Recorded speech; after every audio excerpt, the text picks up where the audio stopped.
Hello, welcome to Forest Focus as a new era kicks off on Saturday when Nottingham Forest take on Bournemouth at the City Ground. Nuno Espirito Santo takes charge for the first time after the sacking of Steve Cooper. What team will he pick? How will Forest set up? And are we in danger of underestimating the quality of Bournemouth, one of our real bogey sides over the years?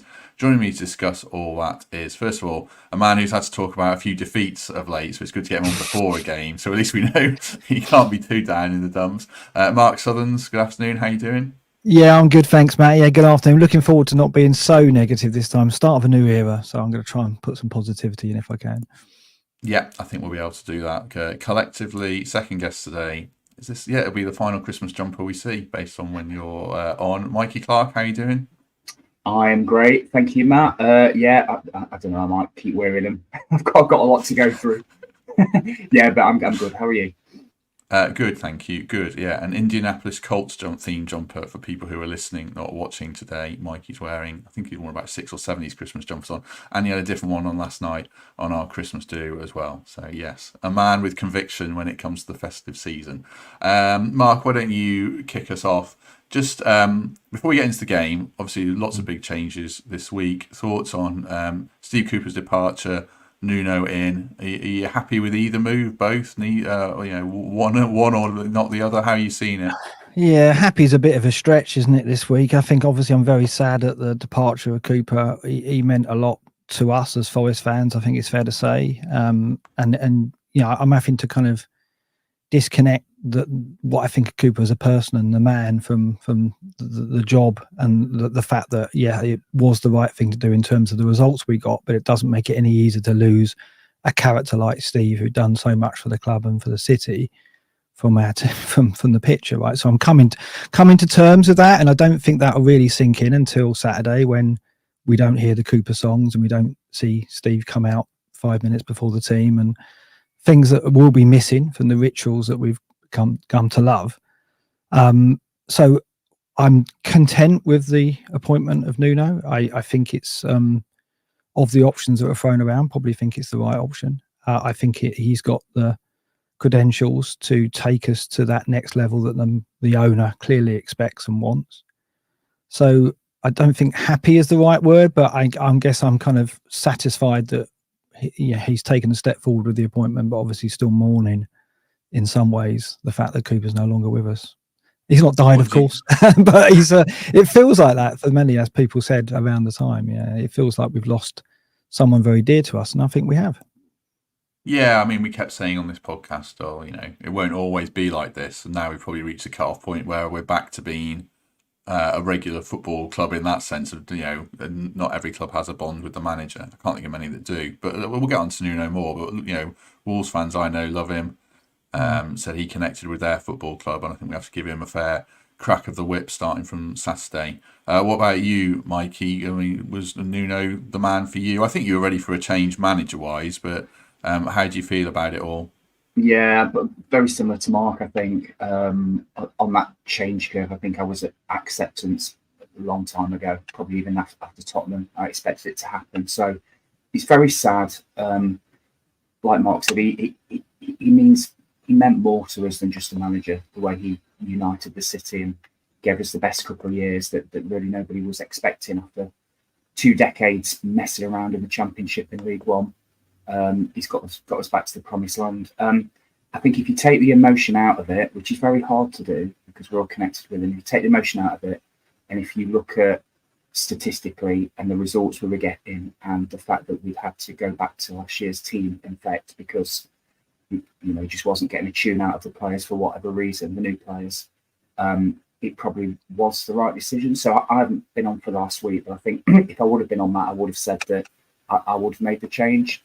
In terms of Nuno, I'm a bit nondescript, if I'm honest. I think he probably is a safe pair of hands. There would have been risks getting in a manager, say the Frankfurt manager, for example, that hasn't managed in the Premier League. That could have gone one way or the other. A bit like we saw at Bournemouth. The lad there really struggled at the start, but now he's getting a tune out of them, so it could have been successful or not. But I think with Nuno, you probably know what you're getting. I've moaned on here a few times. I've stated on here a few times that I'm not sure we knew or we know our optimum formation or our team. I think we're going to get that with Nuno. I think we know how he sets up. I think on these episodes on a Thursday where we predict the team, I think we'll get a lot closer to it as we see which players he trusts. I think we all pretty much know what he's going to do. So that gives me a level of comfort as well. So I think it's been a sad week.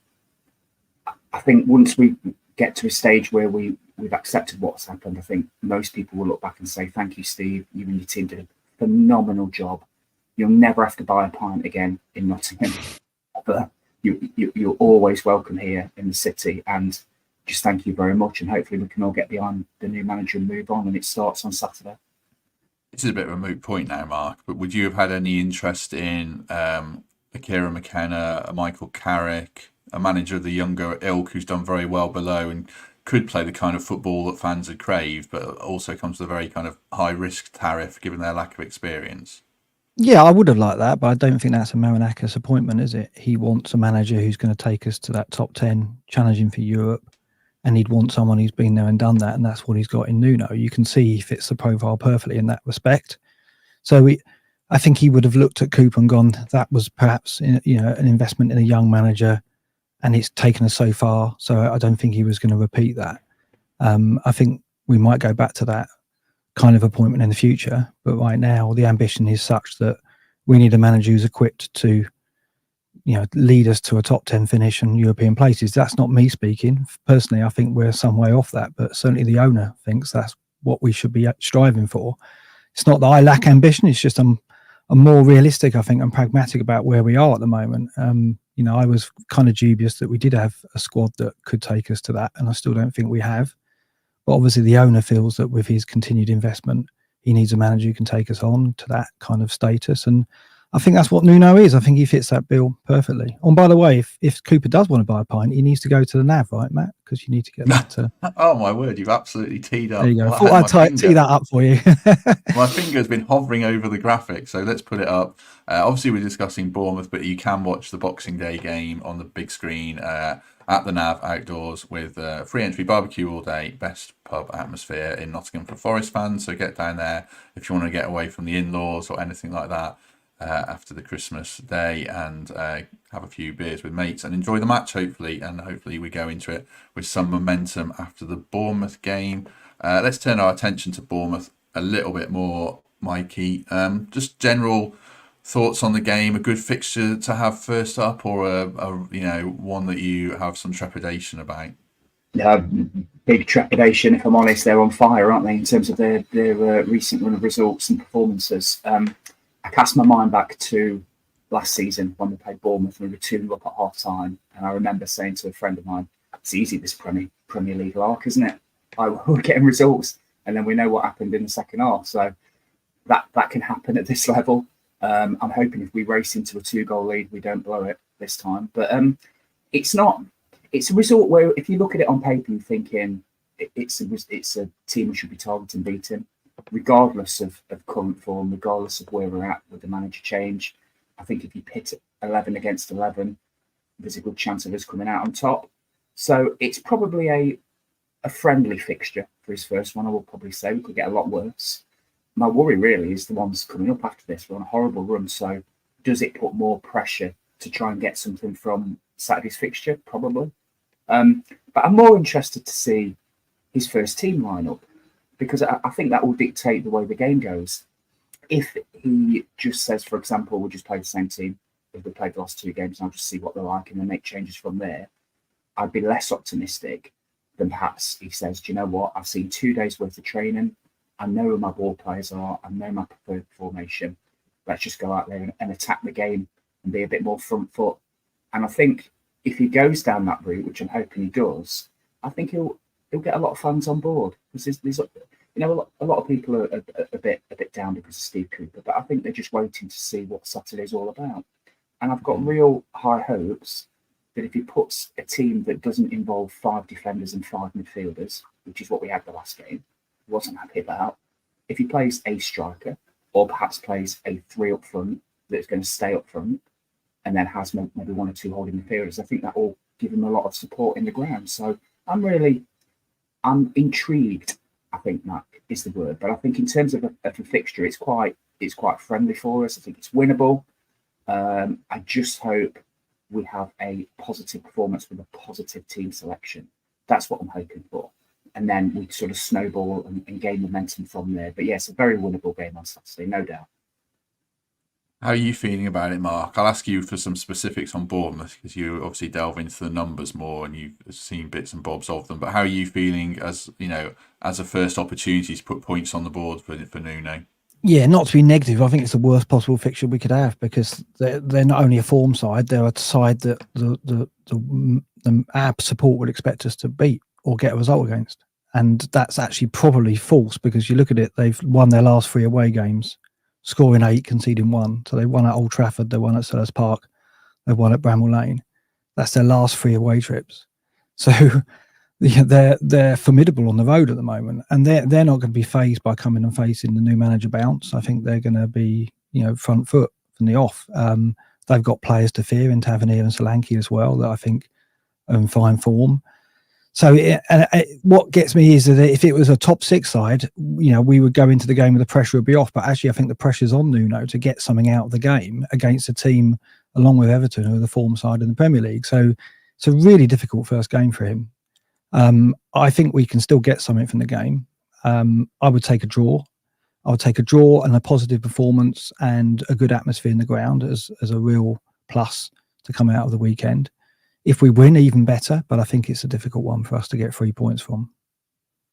What are you expecting atmosphere-wise, Mikey? There's all the conjecture of, we need to, honour Steve Cooper and all that kind of stuff.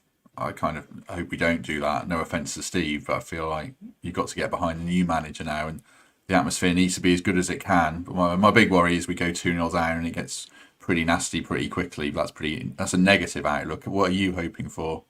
Yeah, that could happen, but I don't think it will. Forest fans are great, especially down at City Ground, and I think they'll get behind the new man.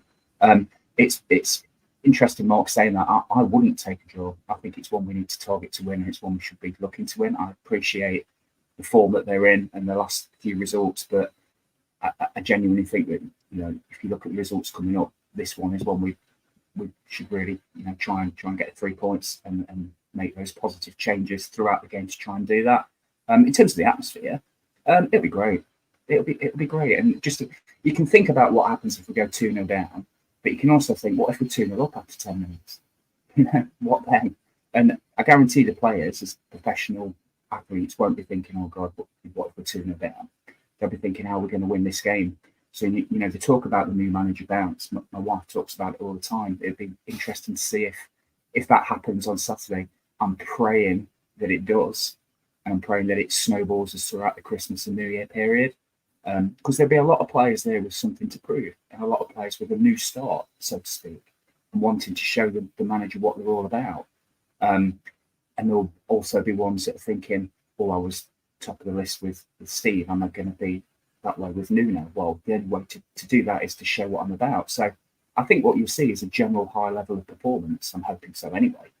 And that should transcend itself to positivity on the pitch. So atmosphere will be great. They'll get behind the new man, I'm sure. And let's say we're all walking out the ground at 5:30 saying, do you know what? That was good. That was good. And then we'll go to Newcastle and have a go at them. And then we've got Man U down here. So it can flip just like that. So whilst there is a bit of uncertainty and trepidation, this is when Forest fans are the best. When our backs are against the wall and there's a bit of adversity. And they'll come out on Saturday. I've got no worries about that whatsoever. I think the atmosphere will be great. It's interesting, Mikey talked about those 3 games, Mark, before we get into our lineups. It feels like there's 3 big games now before Christmas, and then there's that January kind of a break. We've got 1 Premier League game in January. I mean, of the 3, personally, I'm most looking forward to the Man United game. Yeah. In terms of the game, I feel like we can win. I feel like we've got a great chance there. But, obviously important to get some momentum going. What are you hoping for from this 3-game bracket? Is it performances as well as results, or do you want to see some green shoots? What would you like to see? Yeah, we need at least 4 points on these 3 games, I think, and I think we can get that. I really, it's a shame United isn't the next game, because I think the occasion of that and the opposition, I think we could have really gone for that. I think Bournemouth is a potential banana skin, which is why I'm worried about it. But I do think we can get 4 points in those 3 games. Newcastle away is a very tough place to go. I mean, they conceded 1 goal this season at home, so I think our chances of getting anything there are pretty remote, but I'd like to think we put up a display which is better than the last time we visited that ground and we were actually competitive. So that's what I'd look from that game. But from the United game, I'd want us to win that. It's the type of game that Nuno won with Wolves, isn't it? The big teams came to Molineux and they actually feared going there because they had a way of playing that and a way of setting up that really caused the bigger teams problems. And I think he'll be targeted. He'll be looking ahead already and going, well, that's the one where I can really win the fans over if we can get a result in that game. He'll want to do it on Saturday, but I think actually Saturday's a harder opposition at the moment, the way that Bournemouth are playing. So maybe I'm wrong. Maybe last weekend's events really hit Bournemouth as well. They've obviously had a difficult time with what happened with Tom Lockyer. So maybe there'll be some impact on them, the fact they didn't finish that game, and there's a bit of upheaval with that. Maybe that will disrupt the form that they had, but they're coming to us very confident, whereas United won't come to us confident, and they're there for the taking, I think. So I'm much more positive about that one. Yeah, while you were talking there, my mind went back to when I remember listening to a Wolves game on the radio at Man City, and Wolves won 2-0, and I think that was the archetypal Nuno performance we can hope for. Just looking at the team, it was 3-4-3, very disciplined. Willy Bolly played.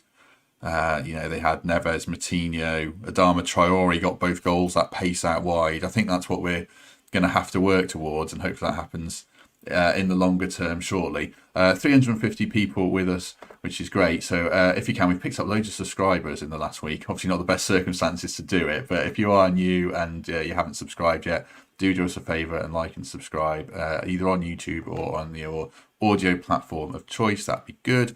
Right, let's get into our lineups. They are a bit of a shot in the dark, as we admit, but it's kind of more what we would like to see as much as what we think we might see. Let's start with Mark, because I think it's your first preview show. So I'll put it up on the screen, read out for the listeners if you're not viewing, and then Mark can talk us through it.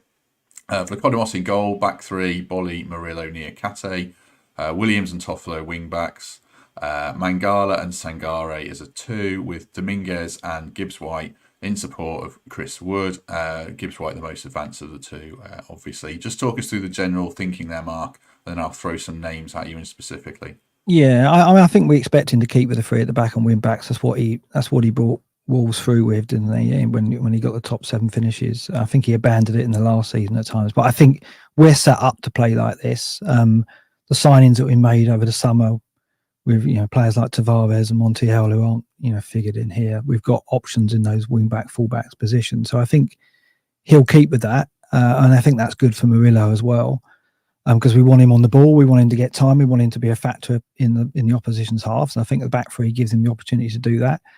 Sangare's come in because I just think there'll be pressure if he's fit to put him back in the side. Same for Dominguez. I think that while Yates and Kouyate could keep their places, I've got to presume that the same kind of pressure that Cooper come under will be there on Nuno, and Nuno will feel that he needs to put those players in, having us, the club has invested in them, and they are probably higher quality on the ball than Yates and Kouyate. I don't think many can dispute that.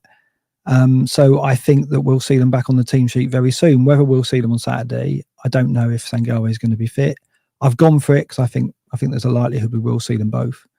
The system is a bit narrow. The width is provided by the wing backs. I think he'll play Chris Wood. I think one of Chris Wood's only Premier League hat-tricks was at Wolves against a Nuno team for Burnley. So I think Nuno will have that perhaps memory of Chris Wood and what he can bring. He is a Premier League striker, or has been. I think we are going to play a striker. I don't think he'll play Elanga. I think he'll use Elanga like he did Traore off the bench, the raw pace in the latter half of the game. So I think he'll start Wood. I think the crucial thing is for us is, although we haven't seen Chris Wood be effective, if we get Dominguez and Gibbs-White around him, close to him, to pick up the bits and pieces, to pick up the second balls, and for Murillo to knock the ball quality passes into Wood, then we can have some success with Chris Wood in the side. I think the problem we've had in the past is we play Chris Wood and he's too isolated. We're far too deep. We're not close enough to support him. And he's not the dominant centre forward he was, but the bits and pieces he was winning, we weren't getting anywhere near getting any benefit from. So if Nuno plays close to him and Wood plays the way that Jimenez did for Wolves, and perhaps Gibbs-White in the Jota role, I think there could be some success there. So I think he'll go with something like this. Whether Sangare and Dominguez are straight back in, I don't know yet, but I think long term that's where we'll end up. Let me ask you about two names in particular. Then you've already touched on Chris Wood, but there's two others I was going to ask you about. Obviously, in goal, I was watching FPL Black Box. Give you a plug there. Last night, you were looking at goalkeeper data, and Vlachodimos is statistically the worst goalkeeper to have played in the Premier League in the last 6 games. 12 conceded, 7 shots saved. I think there's, every other goalie, you flip that around quite significantly. He's had an absolute horror of a time. But obviously Matt Turner has as well. Vlachodimos is such a weird one to me because I can't think of any howlers he's made, but he doesn't look like saving any shots. But he has the CV. I imagine he has the owner's backing. Is it inevitable that Vlachodimos comes back in for you?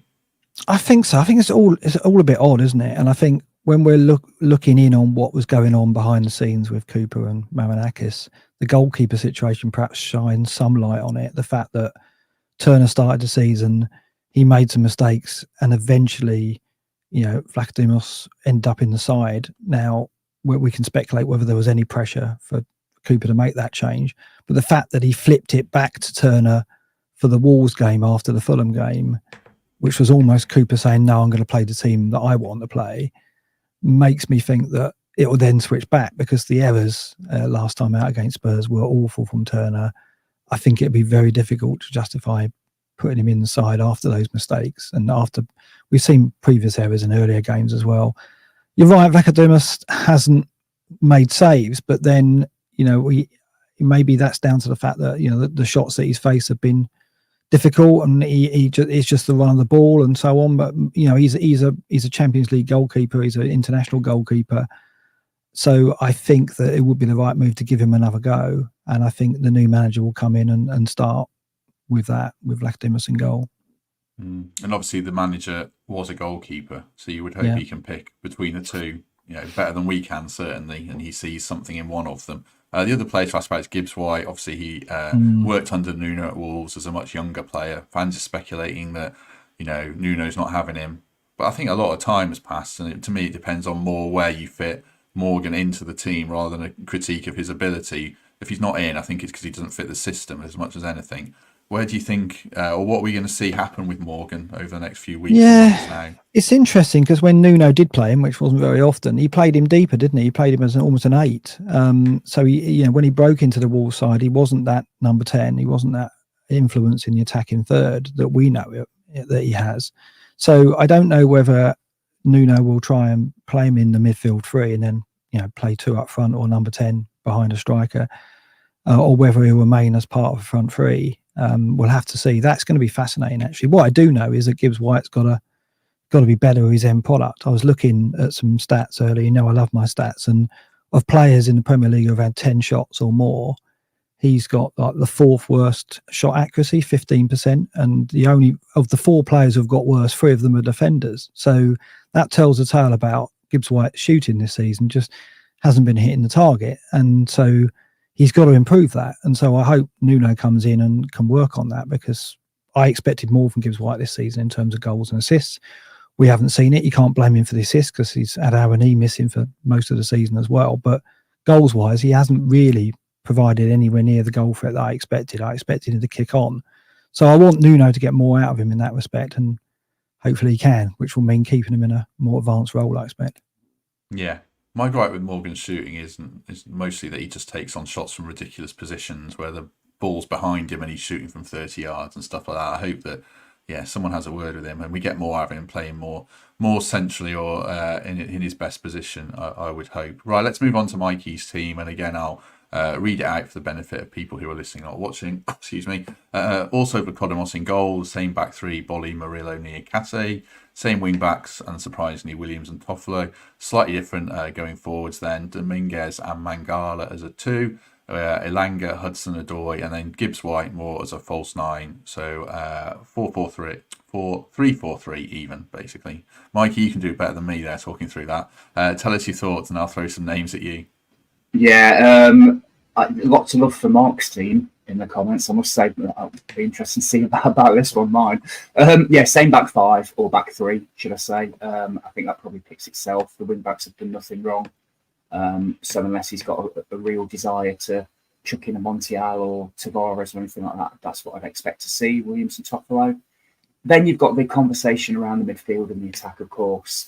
I've gone for probably our player of the season, Mangala. I think he's been brilliant, so he has to play. And then I've gone for Dominguez as well. Similar to what Mark was saying around the investment that we've made in him and Sangare. I think one, if not both, come in. And with the fitness issues of Sangare, I'm just presuming that he's not going to be fit. I may be wrong. If that's the case, I'd very much expect to see Dominguez in there. And I think he will fit what Nuno wants in terms of his all energy, all action, pressing. I think that's what we need, a bit of dynamism in midfield. And then you've just got the conversations around this front three. And if he is going to go a similar shape, I did think about putting Origi in there or putting Wood in there, but I don't think any have been good this season, to be honest with you. So it's very difficult for me to make a case with them.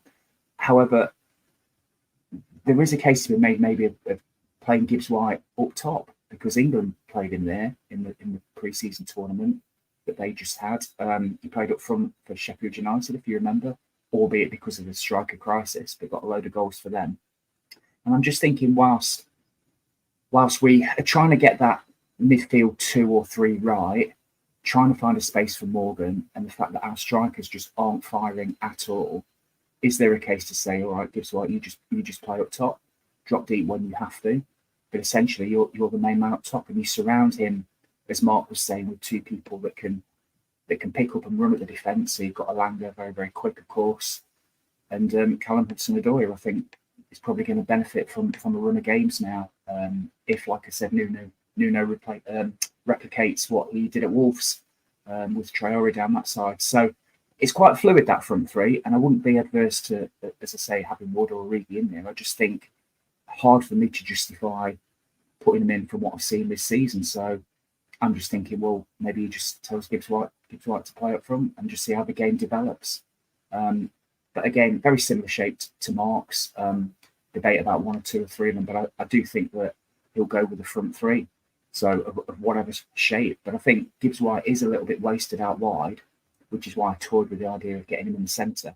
But yeah, that's my view. I wouldn't be adverse to something different, but I think that would be quite exciting to see those front three. Reminds me a little bit of last year when we had Lingard and Johnson and Gibbs White for the early part of the season. That was really fluid, and we caused teams a lot of trouble until obviously he changed it and Tyler came back in. So yeah, that's my thoughts, Matt. Let me ask you about a name that neither of you had in your team then, who's done well in the last 2 games, in Ryan Yates. Is he going to be, obviously there's winners and losers when a new manager comes in. I've got a bit of a suspicion he's going to be one of the losers when you look at João Moutinho, Ruben Neves, that kind of ilk that he liked in central midfield. Are you fearful for Yatesy then now? We've got 3 games in 7 days, so Yatesy will feature, but I suspect that he might feature more away from home because of the qualities that he brings to the side.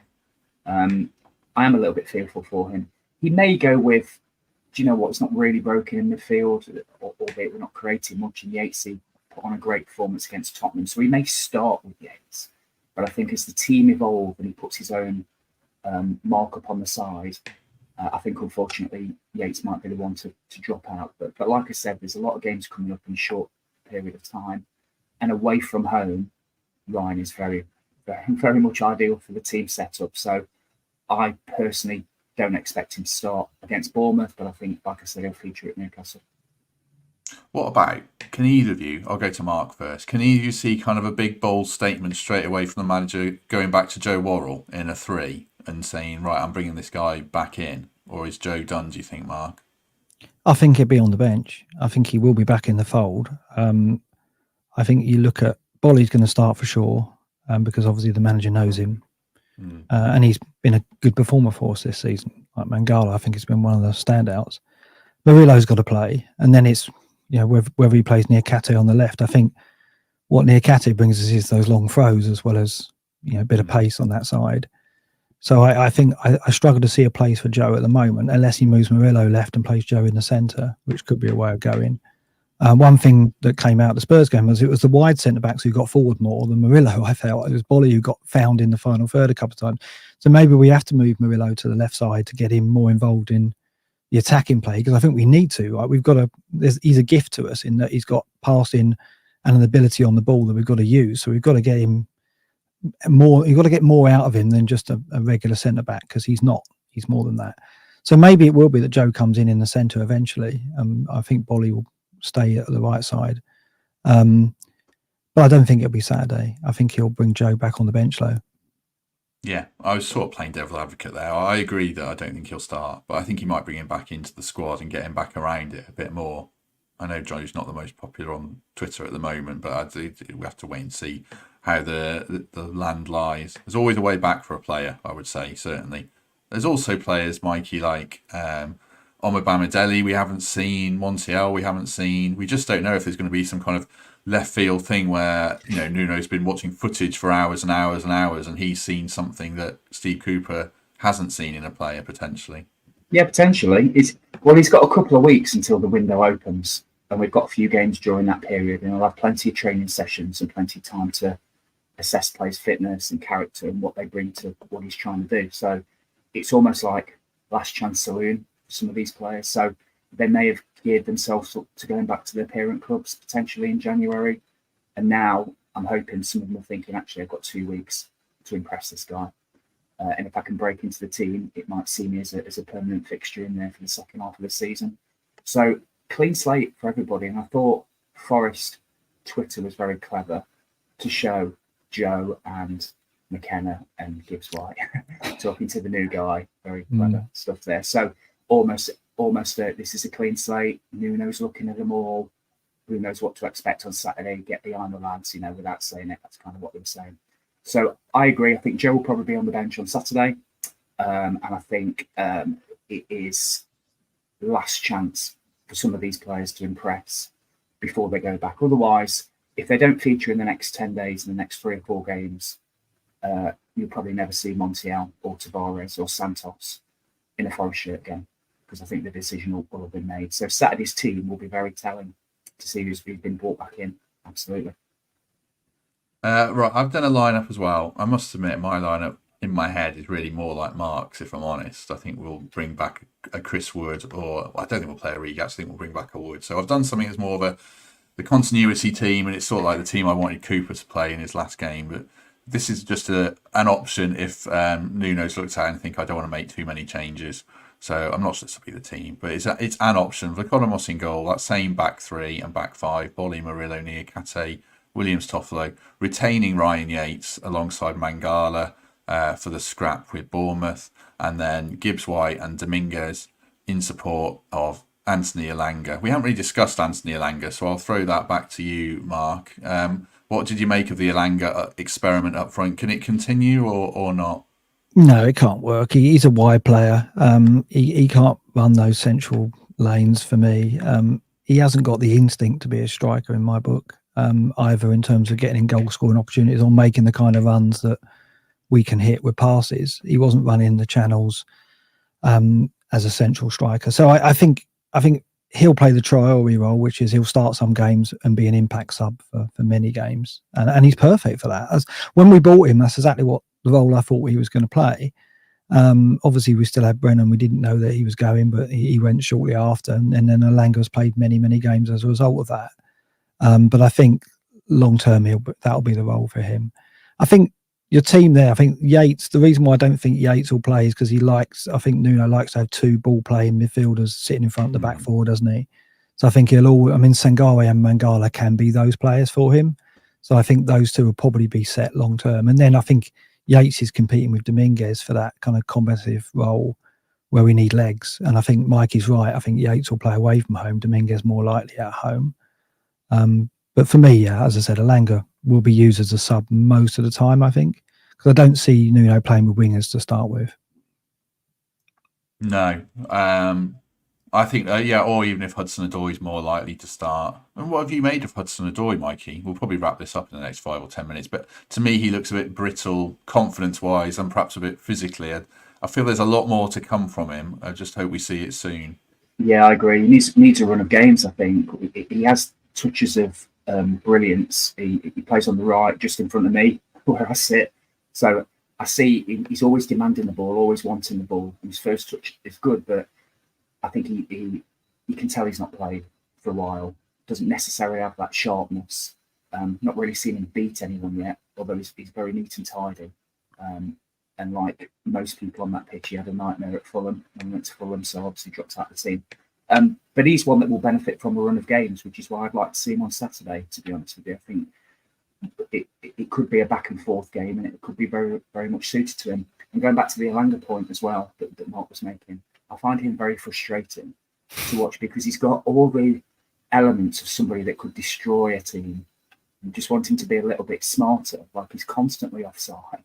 Doesn't need to go early because he's got so much pace, he can catch up. And you've also got to think of, when has he been most effective at Forest? Well, it's been on that left-hand side, hasn't it? So away at Arsenal when he came on, brilliant. Villa in the first half, absolutely terrorised their fullback. So just get him out wide and use him as an impact player if needs be. And I'd love to see Callum on one side getting a run of games because we know he's operated at a very high level. He's played Champions League football, he's played in Europe, he's played for England. We know what he can do. He just needs to be given a bit of faith and a run of games. And then you have Elanga or whoever on the left-hand side. Once they're up and running with a striker, whoever that would be, we should be all right. And we'll cause a lot of problems. But we need to get into this rhythm and routine of knowing what our best team is and playing them more often than not. And I think it probably does contain both of them at this point in time. So shouldn't be all doom and gloom, everybody. You know, we have got enough in our team to cause Bournemouth some serious problems on Saturday. And I'm silently confident that we will. Sarah's done a much better job than me as host. So many people watching. Do us a favour and boost the number of likes. Smash that like button.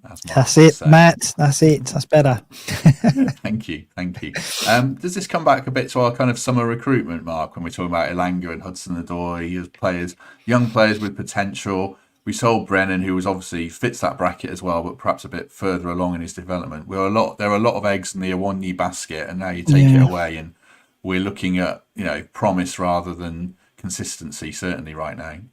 Yeah, I think the issue is like you look at the players we brought in, and you can't tell who wanted who. Was that an owner's player? Was that a recruitment team player? Was that Cooper's player?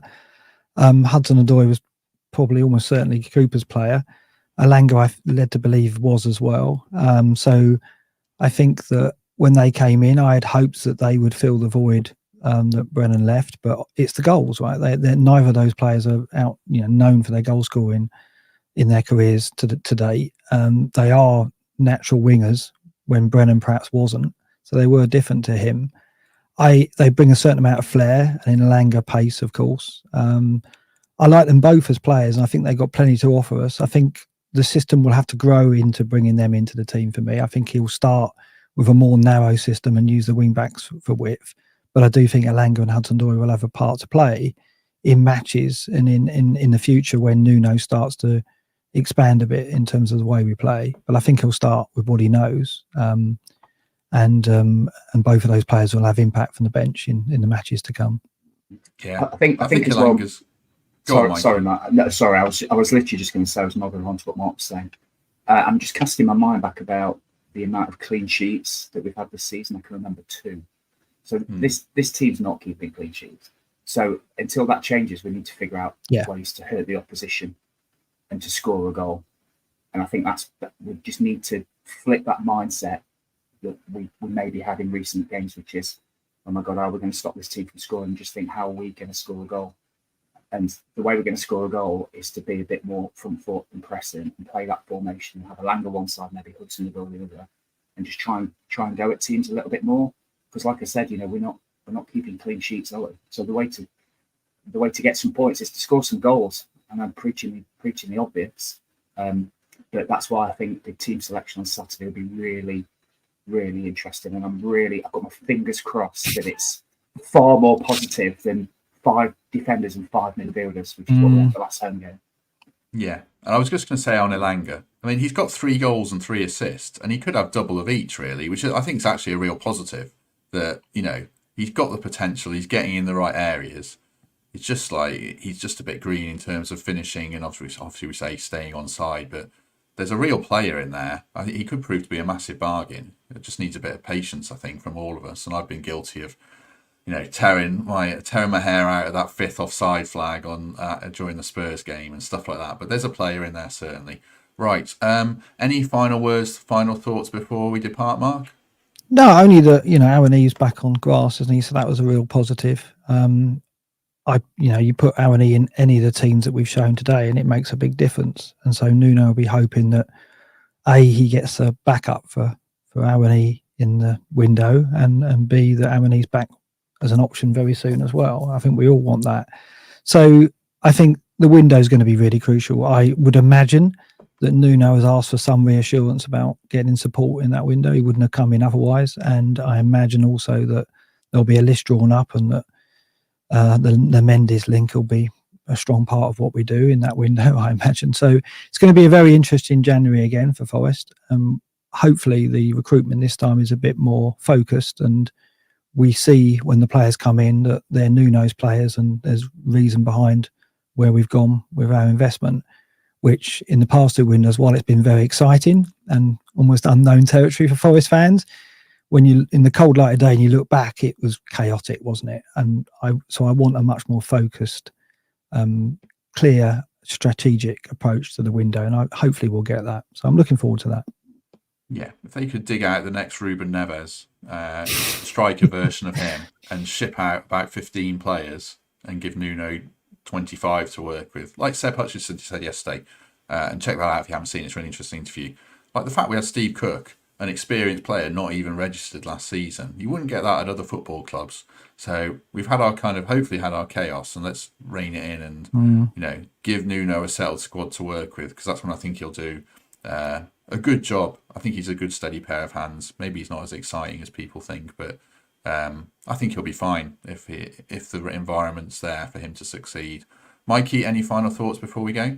Yeah, I concur with all that. I think you win games at either end of the pitch, don't you? So if you've got a good goalkeeper and a good defence, and then somebody that can put the ball in the back of the net, you set. Unfortunately, at the start of this season, we've had neither, and we've really struggled. However, I think most people will probably agree that we've not been great this season at all. However, we are still clear of the relegation zone. What is it, 5 points clear? And we've not really got going yet. So sometimes in the season you have checkpoints, or you have periods where obviously you don't always get rid of your manager, but you have checkpoints where you just need to come together and go, okay, what are we about? What we're trying to do? How we're trying to win a football game? And I'm really hoping that this change in circumstance with the new coaching staff can give us a bit of an identity over the Christmas period, and we can start being a bit more front foot and attractive, and stop fearing teams and just have a go at them. So, like I said, we've not been great, but we've still got our heads above water. And I think this is just the time for everybody just to sort of stick together, get the City ground rocking on Saturday. Say big thanks to Steve, because he was magnificent and will never be forgotten in the City. But we've just got to evolve now and move on, and it won't do any good not getting behind the new manager. Got to get behind him and the players, and these players that have not delivered. Let's keep kicking them up the backside, and let's cheer them on for a good performance, because one more leads to two. If we beat Bournemouth on Saturday, we'll go to Newcastle and be a little bit more progressive, and then we've got Man U at home, and we can beat them, and then things are looking a lot different. So we've just got to stick together and stay positive, because I reckon it will turn. I watched some highlight videos of the Cooper years. I'll shout out that Simpsons and FFC one. That's really good. And I saw a couple of others, and it is mad. I think I did, and I think maybe a few of us did. You kind of forget about how good it was amongst how bad it's been the last month or so. But the 2 years prior to that were just mental. Like, I know we weren't amazing in the Premier League last season, but I still think we should have gone down. When you look at Leeds, Leicester, and Southampton are good sides. Historically, they've done well, and we had all the signings and all the injuries. But you look at Wembley, Sheffield United, obviously, just random games like Birmingham away when we won 3-1, and we just look at different. You could see the evolution of the team happening before your eyes, and we scored some great goals, and we had great moments in the Premier League, and a few great goals thrown in there as well. So, yeah, the Cooper era will stick with us forever. But like Mikey says, there's reasons for optimism going forwards, and we have to give Nuno every chance, and he's got the track record. So let's see how it goes, certainly. Right, we'll leave it there. Thanks very much to everyone who's watched along. Good of 500 people to join us in the middle of the day, this close to Christmas, when people are probably scrambling to do their last bits of shopping and stuff like that. I'll be doing all the packing quickly tomorrow. I told my wife yesterday I've done some stuff that I haven't, so I better actually do that. But in the meantime, thanks very much for joining us. Mikey, thank you very much. Thank you. I'm the same. Can you see those presents behind me? They're the only ones I've wrapped. I've got loads more to do.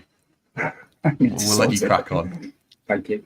Mark, thank you very much for joining us. Thank you, Matt. What will you do? You just be rubbish at rapping, and then your partner never asks you to do it again. So basically, That's happened. You didn't work.